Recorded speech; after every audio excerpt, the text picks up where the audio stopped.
On débute donc aujourd'hui avec ce premier sujet, Sergio Pérez, vainqueur seul contre tous. Pérez qui a remporté ce deuxième Grand Prix de la saison devant Max Verstappen et Fernando Alonso. C'est la 5e victoire de sa carrière. Un succès qui donne le sentiment, je le disais, d'avoir été obtenu en dépit des efforts de son équipe de faire gagner Max Verstappen. On rappelle rapidement le parcours de Sergio Pérez durant ce Grand Prix. Il s'est fait surprendre par Fernando Alonso au départ, alors que le Mexicain partait de la pole position. Et puis le pilote Red Bull a repris la première place dans le 5e tour. Il ne sera finalement plus inquiété durant ce Grand Prix, à part par un message de sa propre équipe lui demandant de ralentir.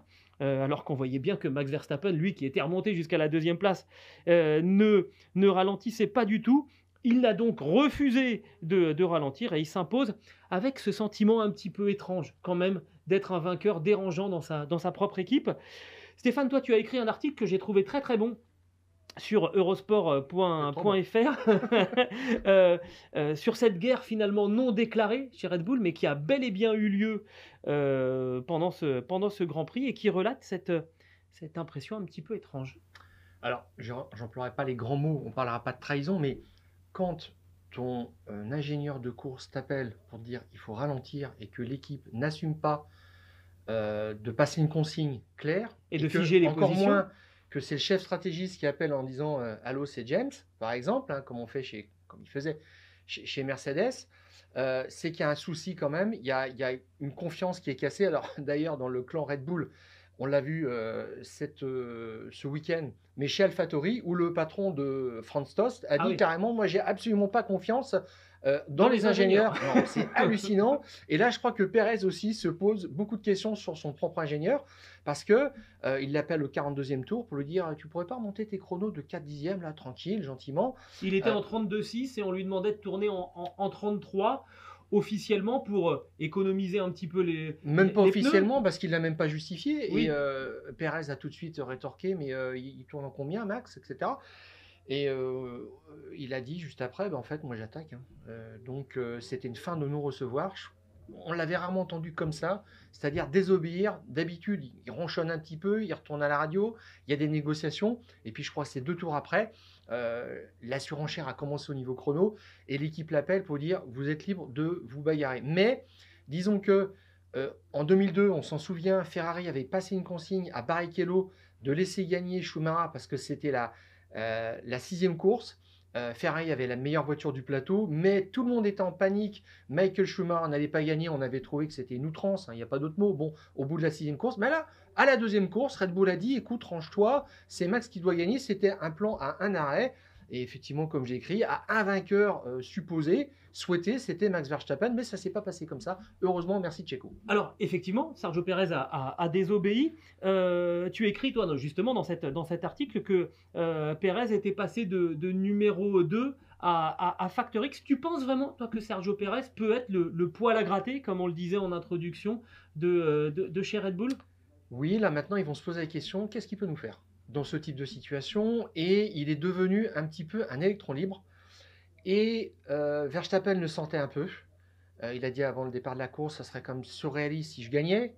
Mais il a quand même essayé. C'était une façon surtout de mettre la pression à Checo. Qu'il avait une aide de la part de son équipe. Mais Checo, maintenant, sera capable de refaire ce genre de choses. Et c'est ce qu'on attend. Alors, c'est là, finalement, où Verstappen avait senti que ça pouvait mal tourner. Et où il s'est accroché au meilleur tour en course. Mais en fait, si tu regardes bien le déroulé des meilleurs chronos, on a pensé à un moment que Verstappen voulait revenir effectivement sur Checo Pérez parce que c'était pas possible de le faire de façon concertée avec la subordination du Mexicain voilà, organisée par Red Bull. Mais en fait, c'est pas ça. C'est Verstappen a essayé carrément de pousser Pérez à la faute. Je m'explique. À l'arrivée, Verstappen dit dans la voiture, j'ai fait mes calculs, je n'aurais pas été capable de faire la jonction avec 10 tours restants. Ça veut dire clairement que s'il n'y avait pas de consigne, il n'était pas capable de gagner et il a dit à la fin, j'ai compris qu'il valait mieux se satisfaire, se contenter d'une 2e place. Ça veut dire quoi? Ça veut dire que ce petit jeu de la bataille des chronos, c'était assez symbolique, c'était pour un point, mais c'était pour essayer de pousser Pérez à la faute dans ses derniers retranchements et a tapé. Et je pense qu'il voulait essayer de gagner par KO de cette façon-là. Je ne me l'explique pas autrement. Alors c'est d'autant plus étonnant qu'on rappelle que Max Verstappen était encore en proie à des problèmes de transmission. C'est ce qui lui avait d'ailleurs valu de partir 15e sur la grille, hein. C'est la transmission qui avait trahi la voiture en Q2 et qui l'avait empêché de faire un chrono en Q2. C'est pour ça que Verstappen est parti très très loin sur la grille de départ. Là, il se plaignait de nouveau d'un bruit très très étrange au niveau de la transmission. 37e tour. Voilà, et on peut vous assurer que quand un pilote de ce calibre vous dit il y a quelque chose qui ne va pas sur la voiture, même si les capteurs, même si les datas ne le repèrent pas, vous êtes sûr à 100% que pour le coup, il y a vraiment quelque chose. Et là, malgré ce problème-là, qui pouvait éventuellement pousser à l'abandon, eh ben, on a quand même engagé ce bras de fer entre les deux pilotes. Et pendant ce temps-là, on a entendu aussi Sergio Pérez qui disait « Oh là là, j'ai la pédale de frein qui se rallonge un petit peu ». Et non, on n'a pas eu finalement le pouvoir d'arrêter les deux pilotes chez Red Bull. C'est étonnant. Non, mais retour quand même dans les grandes lignes du Max Verstappen Racing. Ah, ça, c'est sûr. C'est le pilote prioritaire. Et là, c'est quand même gonflé parce qu'au 37e tour, il annonce qu'il a un problème de vibration sur l'arbre de transmission. Donc, inquiétude tout de suite.